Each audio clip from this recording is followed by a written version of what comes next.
The 7 most racist guests Johnny Carson ever had. For 30 years, Johnny Carson reigned as television's undisputed king of late night, welcoming America's biggest stars into living rooms across the nation with trademark charm, quick wit, and a seemingly effortless interview style. From behind his NBC desk, Carson created a cultural touchstone that defined American entertainment for a generation. A show where celebrities let their guards down and revealed more authentic versions of themselves than anywhere else on television. But that unguarded authenticity sometimes revealed uncomfortable truths about America's most beloved stars, especially as the country's attitudes toward race evolved dramatically during Carson's 3-decade tenure. The Tonight Show's extended format and relaxed atmosphere occasionally exposed prejudices that more tightly controlled television appearances kept hidden, creating a historical record of casual racism that many fans have conveniently forgotten. Carson was caught between worlds, said Margaret Collins, a noted television historian. He couldn't very well cancel every star who had problematic racial attitudes. That would have eliminated half of Hollywood's biggest names in the 60s and 70s. But the archival footage shows him, over time, growing increasingly uncomfortable with certain guests, creating subtle yet noticeable shifts in the way he handled their appearances. Today, we're looking at 7 of Johnny Carson's most racially problematic guests, entertainment legends whose Tonight Show appearances exposed prejudices that contradict their polished public images.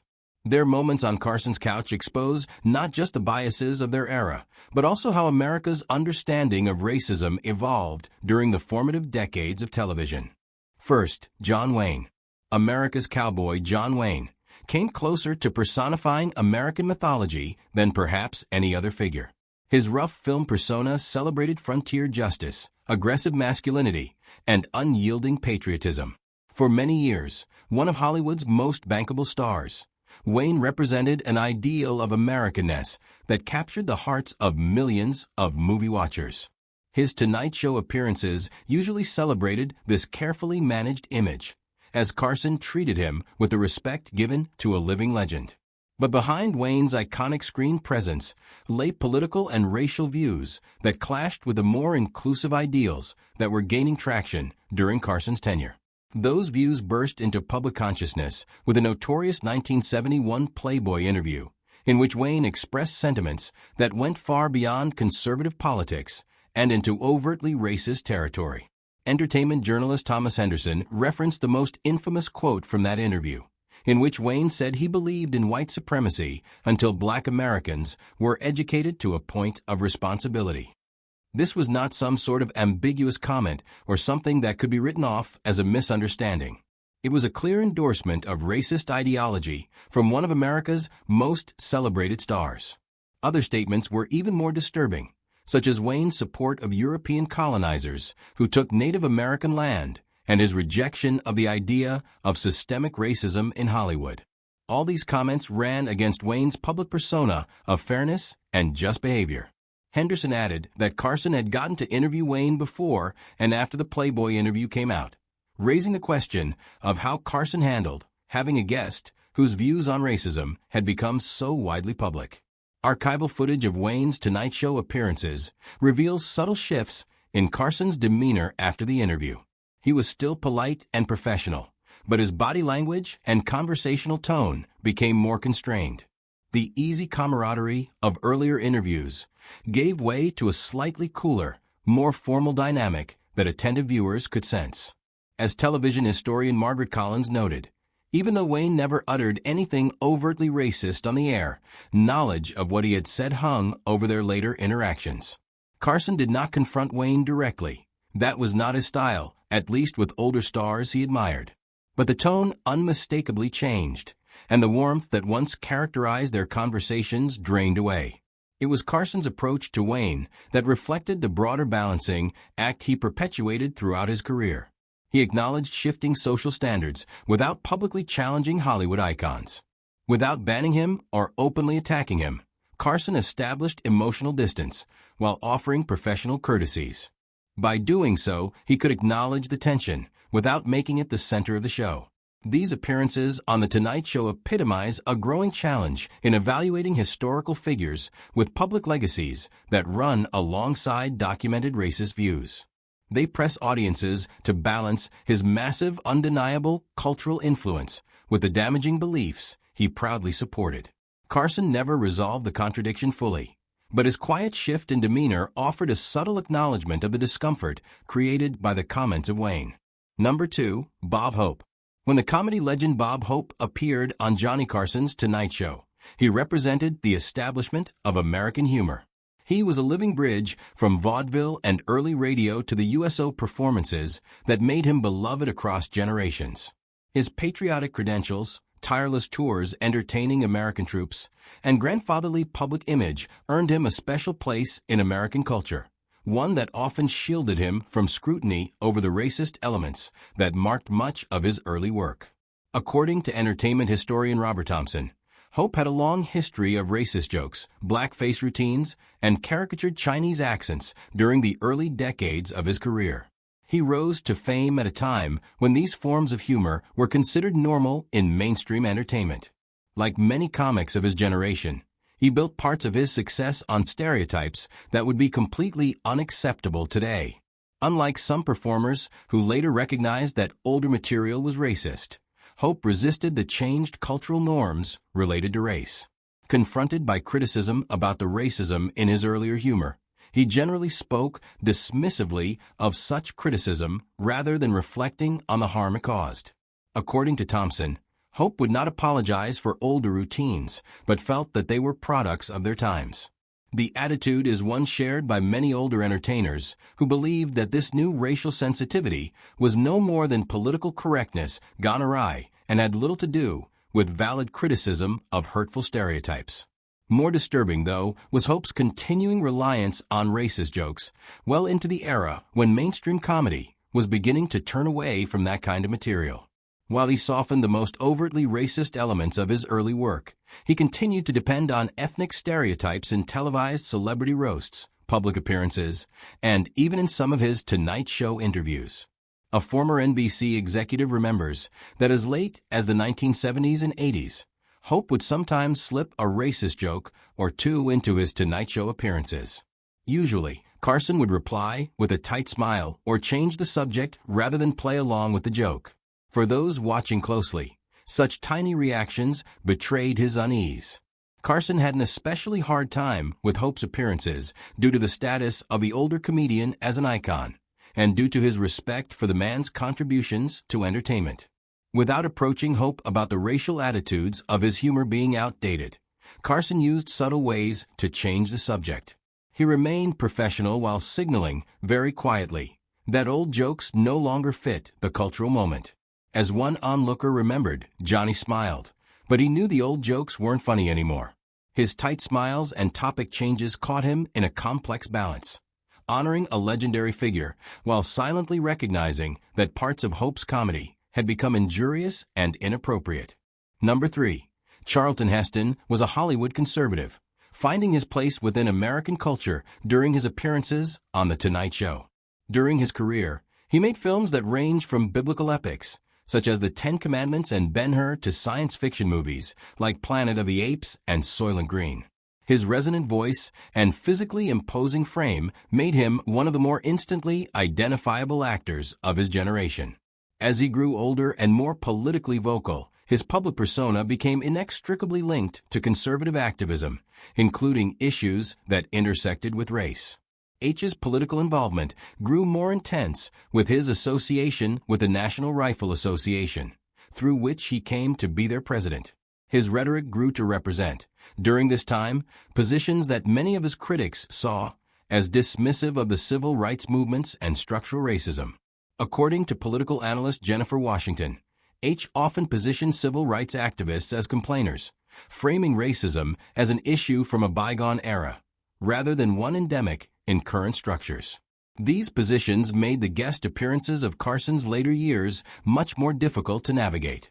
Carson made adjustments in his approach toward H as the latter's political identity came increasingly to the fore in his public image. He was courteous to him, as he was with his other guests, but he and his writers took more control of the conversations to keep them light and innocuous. One former writer for The Tonight Show remembers that Carson would quietly order the preparation of nostalgic film clips and innocuous anecdotes whenever H was booked.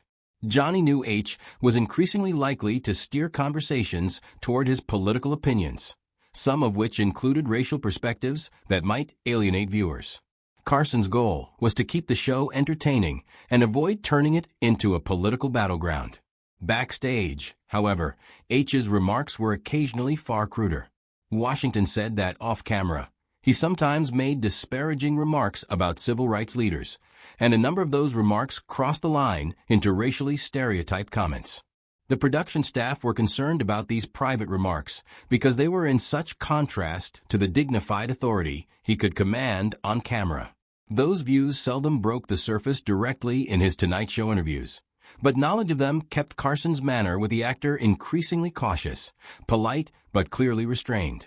Carson's reaction to H was about what one might have predicted given his usual approach to guests whose ideas were worrisome. He didn't want an outright confrontation, nor did he want to provide them with a soapbox. He guided H onto safer topics and remained affable without being particularly warm. The exchange itself demonstrated the contradiction inherent in the public persona of H. As one onlooker commented, he could play Moses, but he kept half the cast in Egypt. There was something jarring about the heroic freedom-fighting characters he played on screen when set against his occasional high-handed dismissiveness about modern struggles for civil rights. Number 4. Don Rickles. The insult comic Don Rickles presented one of the most complicated challenges for Johnny Carson when it came to racial sensitivity. Rickles built his entire comedic persona around insult humor, much of it aimed directly at racial and ethnic identities. Known, ironically, as Mr. Warmth, he developed a style that ignored virtually every emerging rule of racial awareness. Comedy historian Michael Barnes noted that Rickles' routines often targeted Black, Asian, and Jewish guests with a level of abrasiveness that few other performers could get away with. While Rickles insulted everyone, his material consistently relied on racial stereotypes that would have been considered unacceptable coming from almost any other comedian. His use of racial slurs and exaggerated caricatures went far beyond the boundaries of what most entertainers dared to attempt, even during less politically sensitive decades. One of the most notorious examples came from a stage encounter in which he referred to Sammy Davis Jr. with a racial slur. Barnes made it clear that this was not an isolated incident. Rickles consistently employed explicit racial slurs throughout his career. What made his case unusual was the peculiar acceptance he received on occasion from the very communities he insulted. Performers like Sammy Davis Jr. openly maintained friendships with Rickles, further muddling the task of labeling his humor as purely malicious. It was within this unique context that Rickles could occupy a space in which many felt his offensive material was somehow exempt from normal standards, even as society's understanding of racism evolved. Adding a level of difficulty to the challenge was Carson's personal relationship with Rickles. Unlike most other guests, whom he kept at arm's length, Rickles was somebody Carson truly liked and considered a friend. This put Carson in a complicated position, torn between his affection for Rickles and his awareness of how unacceptable some of the comedian's material had become on modern television. According to a member of the former Tonight Show staff, Carson once quietly signaled producers that if Rickles used a particular racial slur again during a taping, they'd immediately cut to commercial. The moment reflected the dilemma in which Carson frequently found himself. He admired Rickles' comedic fearlessness, yet understood that entertainment standards were shifting and certain jokes could no longer be allowed. Ultimately, Carson dealt with Rickles by giving him more latitude than most guests received, but still imposing invisible boundaries that were not to be crossed. This created a situation where Rickles often pushed racial lines, but rarely went so far that Carson had to intervene on air. Yet this leeway also revealed a regular inconsistency in how television dealt with racism during the era. Defenders for Rickles argued that he mocked everybody equally and forged friendships with many of those he insulted. Critics countered that regardless of intention, His jokes reinforced negative stereotypes and contributed to broader cultural harm. As one observer put it, Rickles said it was comedy, but it punched down more than it punched up. Even though he targeted everybody, his harshest material often landed on marginalized groups, and his jokes most commonly reinforced social hierarchies rather than appending them. Number 5. Burt Reynolds. The charming rogue Burt Reynolds came to embody a brand of Southern masculinity that defined much of American entertainment in the 1970s and early 1980s. With his mischievous grin and relaxed confidence, he became one of Hollywood's most bankable stars. When Tonight Show appearances showcased his playful, self-deprecating personality, Carson obviously enjoyed the lively interactions. But beneath this affable persona, Reynolds occasionally revealed racial attitudes shaped by his upbringing in Florida during the era of segregation. Entertainment journalist Rebecca Santos noted that Reynolds had made several racially charged jokes during the 1970s and early 1980s, reflections of lingering influences from his past. Unlike the more sustained patterns of racial insensitivity exhibited by many of its guests, Reynolds's problematic comments generally seem to come as isolated lapses rather than a defining characteristic of his public behavior. They were still significant, however, insofar as they took place on a platform as big as The Tonight Show. Perhaps most infamous was the segment from 1978 in which Reynolds made light of Native Americans in ways that played on old stereotypes and marginalized their historical experiences. He got a rather immediate response for the time. Hundreds of viewers wrote complaints to NBC regarding the segment, a remarkable response at a time when issuing any sort of feedback required far more effort than simply posting online. Carson's reaction to the exchange revealed how sensitive he had become to matters of race and how certain material could no longer be tolerated. Without reprimanding Reynolds on the air or scolding him publicly, Carson quietly pulled the segment from rerun packages. The footage stayed off the air for years, according to a former NBC executive. The move, which took place behind the scenes, acknowledged the material was inappropriate without allowing Reynolds to feel personally embarrassed or maligned. It also reinforced how Carson preferred to deal with racial controversies through programming decisions and subtle course correction rather than public confrontation. Reynolds' case is perhaps unique because his periodic racial insensitivity didn't square with his wider public persona, which generally conveyed warmth and inclusivity. Unlike comedians whose racism was part of their comedic personas, Reynolds' problematic comments seemed more like vestiges of his upbringing than incitements. One onlooker referred to him as the heartthrob until he opened his mouth, which captured well how jarring it was whenever his charm conflicted with a thoughtless comment. Number 6. Red Skelton. The comic veteran Red Skelton represented an earlier era of American entertainment when he appeared on Johnny Carson's Tonight Show. He was a direct link to vaudeville, radio, and the earliest years of television comedy. The legendary status and multidimensional work he had built up in forms of entertainment gave him widespread respect, including from Carson himself, who had grown up watching Skelton's performances and clearly viewed him as a foundational figure in American comedy. This deep respect, though, created challenges for Carson as he tried to navigate the growing divide between the racial sensibilities of Skelton's formative era and later decade standards. Skelton had begun his career at a time when blackface and racial caricature were not fringe practices, but rather mainstream components of American entertainment. Those traditions formed his approach to comedy, and he had participated in them extensively during his early career. According to entertainment historian Robert Thompson, Skelton's early work included routine use of blackface and racial caricature, not as occasional misjudgments, but rather as a standard part of the comedic landscape that he had inherited. Unlike some performers who over time distanced themselves from such material or decried its hurtful impact as social awareness changed, Skelton was notably defensive about shifting standards of racial sensitivity. When asked about his past performances or the shifting understanding of racist entertainment, he generally resisted any suggestion that these concerns were legitimate. Instead, he often framed such criticism as unnecessary censorship of traditional comedy. Thompson also observed that Skelton was indeed one of those who defended minstrel-style humor well into the 1980s. During interviews, including appearances on The Tonight Show, he sometimes expressed frustration with what he perceived as increasing constraints placed on comedians. Without recognizing the harm that racial caricatures can cause, Skelton presented concerns about stereotypes as assaults on comedy itself. This view went beyond the defense of his own back catalog. He publicly deplored the increasing racial sensitivity of the entertainment industry and cast himself as a guardian of comedic tradition against what he saw as the scourge of political correctness. A former NBC executive remembered that on The Tonight Show, in the 1970s and 1980s, Skelton would sometimes grumble about network standards that forbade the kind of racial humor that had been a staple of his career. The comments often left Carson in an uncomfortable position.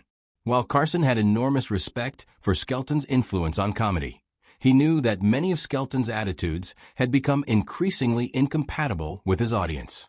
Carson dealt with such moments with his characteristic finesse, nodding respectfully toward Skelton's stature while avoiding most of the more questionable comments. Without confronting Skelton, Carson would respond to him coolly before turning the conversation to other less contentious aspects of Skelton's career. Number 7. Buddy Hackett.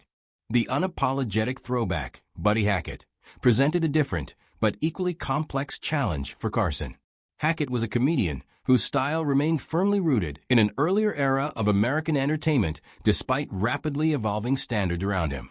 With his expressive face, distinctive voice, and willingness to push boundaries with risque material, Hackett forged a successful career across nightclubs, films, and television.